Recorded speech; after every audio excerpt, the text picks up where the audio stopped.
तो सबसे पहले कौमार सर्ग में सनक सनंदन सनातन सनत कुमार, सबसे पहले कमल, कमल से ब्रह्मा, और फिर ब्रह्मा जी ने जो पहली सृष्टि की तो सबसे पहले इस सृष्टि में प्रकट हुए सनक सनंदन सनातन सनत कुमार। दूसरी बार इस संसार कल्याण के लिए समस्त यज्ञों के स्वामी उन भगवान ने जो रसातल में पृथ्वी विराजमान थी उसको लाने के लिए वाराह अवतार धारण किया। ऋषियों की सृष्टि में देवर्षि नारद के रूप में तीसरा अवतार धारण किया। सातस्वत तंत्र का, जिन्हें नारद पंचरात्र कहते हैं, उपदेश किया। उसमें कर्मों के द्वारा किस प्रकार कर्म बंधन से मुक्ति मिलती है इसका वर्णन है। फिर धर्मपत्नी मूर्ति के गर्भ से नर नारायण के रूप में भगवान ने चौथा अवतार लिया। इस अवतार में उन्होंने ऋषि बनकर मन और इंद्रियों का सर्वथा संयम करके, जो तपस्या करना बड़ा कठिन है, उस तप को किया। पांचवें अवतार में भगवान ने सिद्धों के स्वामी कपिल के रूप में अवतार लिया। तत्वों का निर्णय करने वाले सांख्य शास्त्र का, जो समय के फेर से लुप्त हो गया था, आशुरी नामक ब्राह्मण को उपदेश किया। ये भगवान अपने स्वरूप को सृष्टि में कितने रूपों में प्रकाशित किए, ये वर्णन। सबसे पहले भगवान 5 ज्ञानेंद्रिय, 5 कर्मेंद्रिय, अंतःकरण, चतुष्टय, पंच महाभूत और पंच तन्मात्रा।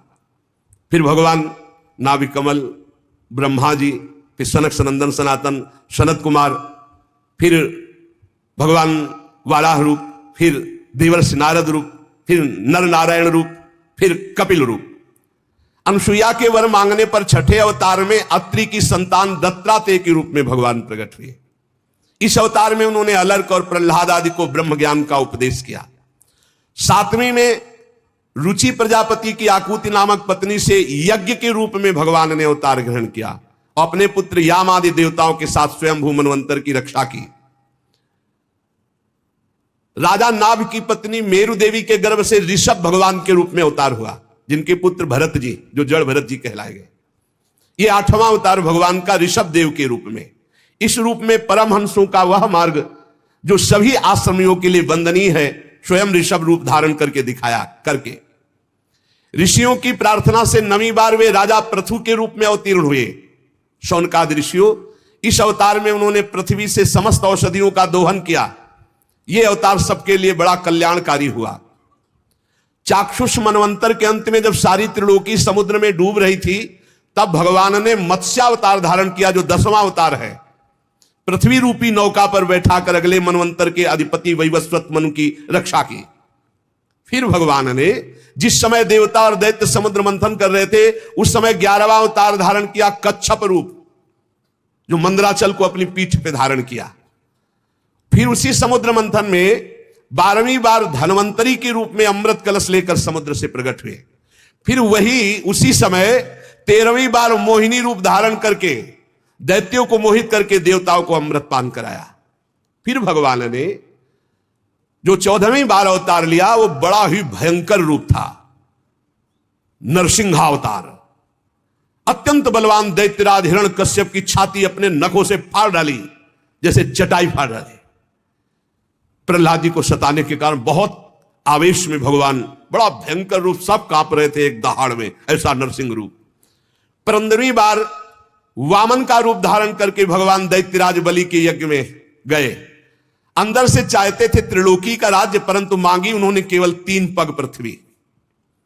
भगवान का 16वां अवतार हुआ परशुराम अवतार। जब देखा कि ये दुष्ट स्वभाव वाले राजा लोग धर्मद्रोही है, मनमानी आचरण कर रहे, तब क्रोधित होकर 21 बार इन धर्म विरोधी स्वभाव वालों का विनाश किया। 21 बार। इसके बाद 17वें अवतार में सत्यवती के गर्भ से पराशर जी के द्वारा वे श्री कृष्ण द्वैपायन भगवान व्यासदेव जी के रूप में अवतीर्ण हुए। उस समय लोगों की समझ और धारणा शक्ति कम देखकर आपने वेद रूप वृक्ष की कई शाखाएं बना दी। 18वीं बार देवताओं का कार्य संपन्न करने की इच्छा से राजा राम के रूप में भगवान ने अवतार धारण किया, जिसमें समुद्र पर सेतु बांधना, रावण वध, बड़ी मंगलमयी लीलाएं भगवान मर्यादा पुरुषोत्तम श्री रामचंद्र जी ने की। 19वें और 20वें अवतार में यदुवंश में बलराम और श्री कृष्ण के नाम से भगवान का अवतार हुआ। इसके बाद कलयुग आ जाने पर मगध देश बिहार में देवताओं के द्वेषी दैत्यों को मोहित करने के लिए अजन के पुत्र रूप में भगवान का बुद्धावतार उस समय कह रहे कि होगा, तो हो गया है।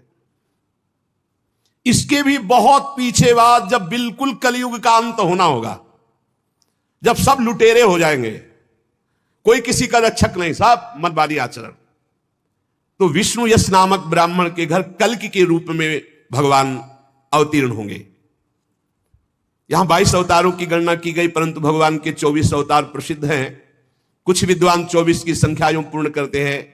रामकृष्ण के अतिरिक्त 20 अवतार तो उपयुक्त हैं ही, शेष 4 अवतार भगवान श्री कृष्ण के ही अंश हैं। स्वयं श्री कृष्ण तो पूर्ण परमेश्वर हैं, वे अवतार नहीं अवतारी हैं, अतः श्री कृष्ण को अवतारों की गणना में नहीं गिनते। उनके 4 अंश, एक तो केश का अवतार, दूसरा सुतपा तथा प्रश्नि पर कृपा करने वाला अवतार, तीसरा संकर्षण और चौथा परब्रह्म। इन चारों अवतारों से विशिष्ट 5वें साक्षात भगवान वासुदेव।